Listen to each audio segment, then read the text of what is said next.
Você acredita em vida após a morte? Se não acredita, talvez mude de ideia depois do que eu vivi. Eu sou Andressa, socorrista do SAMU em São Paulo, e essa história aconteceu comigo em uma madrugada silenciosa, que nunca mais saiu da minha cabeça. Pode parecer exagero, mas tem coisas que a gente só acredita porque viu com os próprios olhos. E mesmo assim, eu mesma duvidei do que vi por muitas noites seguidas. Naquele dia, eu já estava no meu 3º plantão seguido. Era uma semana tensa. O trânsito estava caótico desde cedo e a cidade parecia mais nervosa do que o normal. A gente já tinha atendido 2 acidentes no fim da tarde. E quando deu mais ou menos 2h40 da manhã, o rádio da ambulância chiou daquele jeito que arrepia a espinha.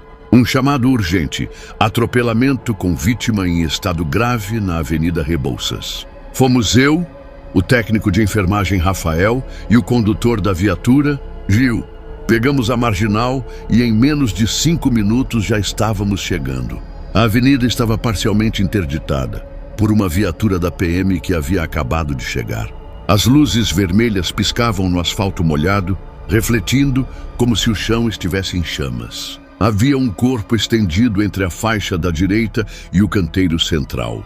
Um homem, aparentemente com uns 40 anos, estava imóvel, o rosto coberto de sangue. Desci da ambulância e corri com a maleta de emergência na mão. Me ajoelhei ao lado dele. Primeiro chequei os sinais vitais. Nada. Nenhum pulso, nenhuma respiração. As pupilas dilatadas. O crânio tinha afundado parcialmente na parte esquerda, provavelmente onde o impacto foi direto. Ele estava com uma camisa social branca, agora encharcada de sangue e chuva, e os sapatos ainda alinhados, como se ele tivesse simplesmente deitado ali por vontade própria. O motorista do carro estava encostado no guardrail em choque. Tremia tanto que um dos policiais teve que segurá-lo. Ele murmurava: "Eu juro que não vi." Ele apareceu do nada. Ele simplesmente surgiu na frente do carro. Aquilo me causou um arrepio. Não pelo que ele disse, mas pela forma como disse. Como se a aparição daquele homem tivesse sido algo fora do normal. Rafael veio me ajudar com o oxigênio e os equipamentos de reanimação. Estávamos fazendo tudo no modo automático, como em qualquer atendimento. A rotina, por mais macabra que pareça, é o que mantém a mente firme. Mas naquele momento, alguma coisa me fez levantar os olhos. E aí eu vi, a cerca de 2 metros de onde estávamos, em pé, parado no canteiro central, estava ele. O mesmo homem, a mesma camisa, o mesmo sangue no rosto. Só que ele não estava deitado, ele estava de pé. E me encarava. Congelada, eu continuei olhando sem piscar. Achei que fosse algum curioso, talvez um parente, talvez alguém que conhecesse a vítima. Mas algo não fazia sentido. As roupas eram idênticas. Os sapatos, o corte de cabelo, a expressão no rosto. Era o mesmo homem. Ele não se mexia. Só me observava. E então ele falou com a voz embargada: "Eu ainda estou aqui." Por um segundo, achei que fosse minha mente me pregando uma peça. Eu estava exausta, virada no cansaço, e o cérebro costuma brincar com a gente nessas horas. Mas não era alucinação. Rafael continuava tentando a reanimação, enquanto eu me afastava devagar, como se algo me puxasse para aquela aparição. O homem, ou melhor, o que restava dele, mantinha os olhos fixos em mim. O rosto dele tinha tristeza ali, como se ele estivesse se dando conta naquele momento de que estava morto, de que aquele corpo no chão era o dele, de que ninguém podia mais ouvi-lo. Só eu. Aquela pergunta ficou pairando no ar. "Eu ainda estou aqui?" Ele não repetiu, não se mexeu, mas eu senti que ele sabia que eu tinha ouvido. E isso me fez sentir um frio no estômago, como eu nunca tinha sentido antes. Voltei o olhar para o chão. O corpo continuava imóvel. Rafael já olhava para mim confuso, como se quisesse saber por que eu tinha parado tudo. Tentei balbuciar que estava tudo bem, que precisava de ar. Mas na verdade eu só queria sair dali. O espírito, se é que eu posso chamar assim, deu um passo para trás. O olhar agora era de medo. Medo de mim. Como se eu tivesse feito algo errado por vê-lo. Como se minha visão fosse uma maldição que ele também não compreendia. E então, com uma lentidão assustadora, Ele virou o rosto em direção ao carro parado e depois ao próprio corpo estirado.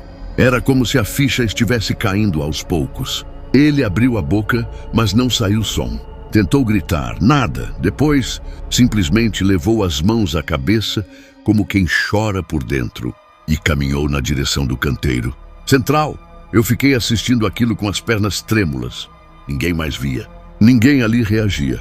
Gil, nosso motorista, estava no rádio passando informações para o hospital. Os policiais ainda tentavam entender se o motorista do carro seria levado também. Ninguém mais percebia o que eu estava vendo, e isso tornava tudo ainda mais aterrorizante. Quando ele chegou ao canteiro, virou-se uma última vez na minha direção. A luz vermelha da ambulância piscou bem no momento em que ele deu o último passo.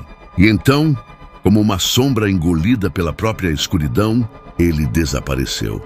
Eu continuei parada, olhando o vazio, tentando entender o que tinha acontecido. Não sabia se chorava, gritava ou fugia dali, mas algo me dizia que aquilo não ia acabar ali, que aquela visão tinha me marcado de um jeito que não ia ser fácil apagar. Rafael colocou a mão no meu ombro e disse com a voz baixa: Andressa, ele se foi. Vamos cobrir. Mas eu sabia que ele não tinha se ido. Pelo menos, não totalmente. Ainda tinha algo dele preso naquele lugar. Voltei para a ambulância em silêncio. Gil me lançou um olhar preocupado, mas não disse nada. No caminho de volta, fiquei olhando pela janela, esperando ver outro rosto, outra aparição. Mas a cidade parecia dormir em paz, como se não fizesse ideia do que se escondia entre as sombras das suas madrugadas. E pensei, por que ele falou comigo? Chegamos de volta à base por volta das 4 da manhã. O céu ainda estava escuro, mas a cidade já começava a despertar. As buzinas longínquas, as luzes acendendo nos apartamentos altos, tudo parecia continuar normalmente. Mas dentro de mim havia um abismo silencioso se abrindo. Rafael não comentou nada no caminho. Gil só me lançou mais um olhar, como se estivesse esperando que eu desabafasse. Mas eu não conseguia. Como explicar aquilo sem parecer louca? Como dizer que vi o espírito de um homem morto, que ele me falou, que parecia saber que algo estava errado com o próprio fim? Não dava. Nem eu acreditaria. Entrei no vestiário feminino e encarei meu reflexo no espelho. Estava pálida, os olhos fundos, o uniforme manchado de sangue. Mas havia algo mais. Me aproximei do espelho. No lado esquerdo do meu pescoço, bem abaixo da orelha, havia uma marca fina, quase como um arranhão. Mas eu tinha certeza de que não estava ali antes. Era como um corte superficial feito com unha. Toquei com os dedos. Não doía, não ardia, mas me dava arrepios. Não lembrava de ter me ferido. Aquilo apareceu depois. A marca me acompanhou por todo o dia. Mesmo após o banho, ela permanecia. Não desapareceu com o sabonete nem com o álcool. E o mais estranho é que, ao olhar fixamente para ela, eu senti um peso dentro do peito, como se algo estivesse grudado em mim. Naquela noite, tentei dormir, mas não consegui. Cada vez que fechava os olhos, via o homem parado no canteiro. A mesma expressão de vazio, a mesma voz sussurrando: eu ainda tô aqui. Levantei, sentei na beira da cama e decidi fazer algo que nunca tinha feito antes. Pesquisei sobre experiências sobrenaturais em atendimentos médicos. E, para minha surpresa, não era raro. Socorristas, enfermeiros, até médicos relataram já ter sentido presenças, visto vultos, escutado sussurros, principalmente nos momentos de morte súbita. Mas nenhuma história era igual à minha. Nenhuma falava sobre alguém que olhou direto nos olhos de um espírito e ouviu palavras nítidas saindo da boca de um morto. E foi então que eu percebi. Aquela marca era como uma ligação, uma âncora. Algo do outro lado me marcou para não esquecer. E talvez para que eu voltasse, talvez para que eu visse mais. Na madrugada seguinte, no meu próximo plantão, algo estranho aconteceu. Estávamos indo atender uma parada cardíaca em um prédio antigo, na região central. O chamado parecia comum, mas assim que entrei no apartamento, o ar ficou diferente. Mais denso, como se o tempo tivesse parado. A mulher idosa estava na sala, caída ao lado do sofá. O filho dela, um homem de uns 50 anos, chorava de forma contida, quase em silêncio. Começamos os procedimentos rapidamente, mas já era tarde. O óbito foi confirmado em menos de 10 minutos. E aí, quando olhei ao redor, não vi ninguém, mas senti uma presença atrás de mim. Respirei fundo e segurei a prancheta, com tanta força que meus dedos ficaram brancos. A mulher estava morta. O filho ainda chorava na sala, mas eu vi, de novo. Depois daquela segunda aparição, o chão pareceu desaparecer debaixo dos meus pés. Comecei a viver como se estivesse em um estado entre dois mundos. Atendia os chamados, seguia os protocolos, mas por dentro era como se algo estivesse se quebrando lentamente.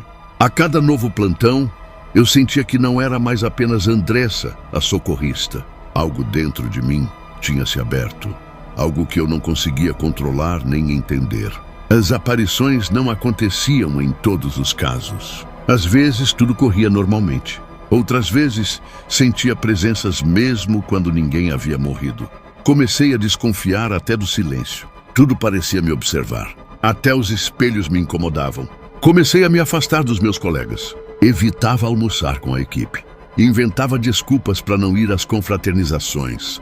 Tinha medo de olhar alguém nos olhos e ver algo a mais. E o pior de tudo foi começar a duvidar de mim mesma.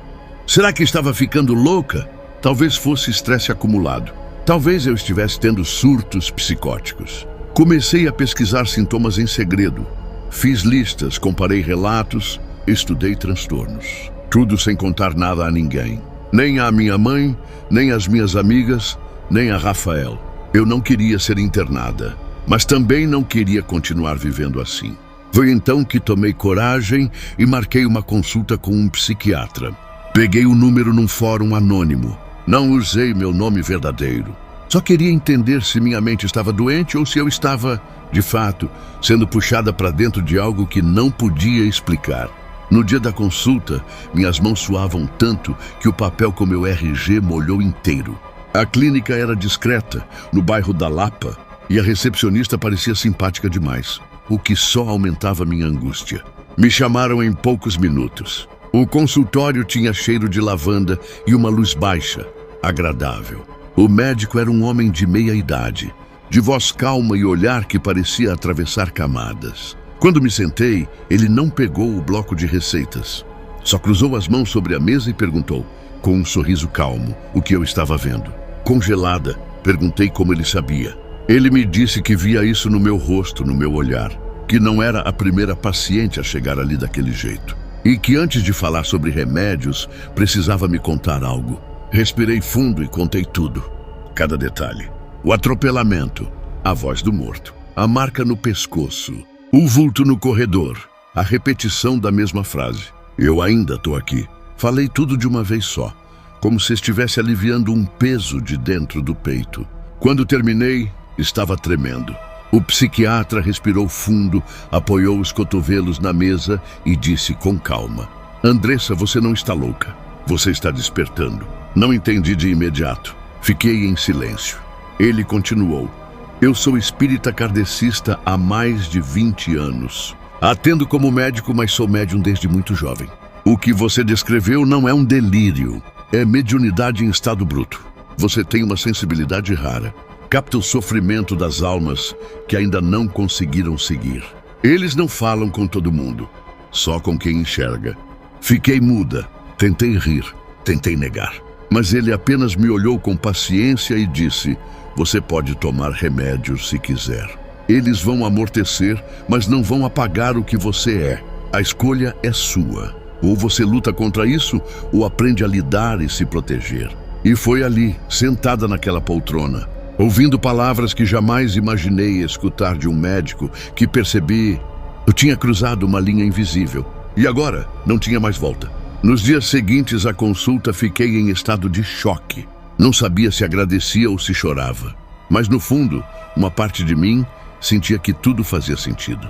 Era como se alguém finalmente tivesse acendido uma luz dentro do labirinto. Seguindo o conselho do doutor, depois de muitas dúvidas e noites em claro, resolvi frequentar um centro espírita. Escolhi um bem discreto num bairro afastado, onde ninguém me conhecia.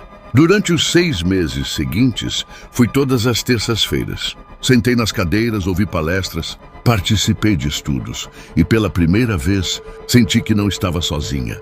Ali, ninguém duvidava do que eu dizia. Ninguém achava que eu era louca. Pelo contrário, falavam com naturalidade sobre coisas que antes me aterrorizavam. Aprendi sobre mediunidade, obsessores, espíritos em sofrimento, resgate, missão. E o mais importante, aprendi sobre mim. Um dos dirigentes da casa me disse algo que carrego até hoje: que certas profissões atraem os que têm o dom. E que entre médicos, enfermeiros, socorristas, muitos são médiuns que nem sabem disso. Porque ao lidar com a dor e a morte diariamente, a mediunidade se abre, mesmo contra a vontade. Foi nesse período que tudo passou a fazer sentido. A visão do atropelado, a marca no pescoço, a voz que dizia: eu ainda estou aqui. Tudo aquilo não foi uma maldição. Foi um chamado, uma oportunidade. Mas minha rotina era dura. Plantões longos, mudanças constantes de turno, exaustão física e emocional. Depois de 6 meses, precisei parar de frequentar o centro. Senti um aperto no peito, mas entendi que aquele ciclo havia se encerrado. O aprendizado, no entanto, não terminou ali. Continuei estudando sozinha. Comprei livros, assisti palestras no YouTube, fiz anotações, desenvolvi uma rotina de oração antes e depois dos plantões. Criei formas de me proteger energeticamente, mentalizar luz, fechar meu campo quando necessário. E com o tempo, aprendi a não me desesperar quando percebo algo. Aprendi a sentir, acolher e deixar ir. Ainda vejo coisas, não com frequência, mas às vezes, sim. Já atendi pacientes que sussurraram palavras estranhas segundos antes de partir. Já ouvi crianças dizerem que estavam vendo alguém sorrindo do outro lado da rua, quando não havia ninguém. Já senti presenças no banco de trás da ambulância. Mas agora eu não fujo. Hoje, quando isso acontece, eu respiro fundo. Fecho os olhos por um instante e mentalizo: vai em paz, está tudo certo. Essa história me transformou, me feriu, me curou e me despertou. Se eu tivesse ignorado, talvez estivesse à beira da loucura agora. Mas aceitei.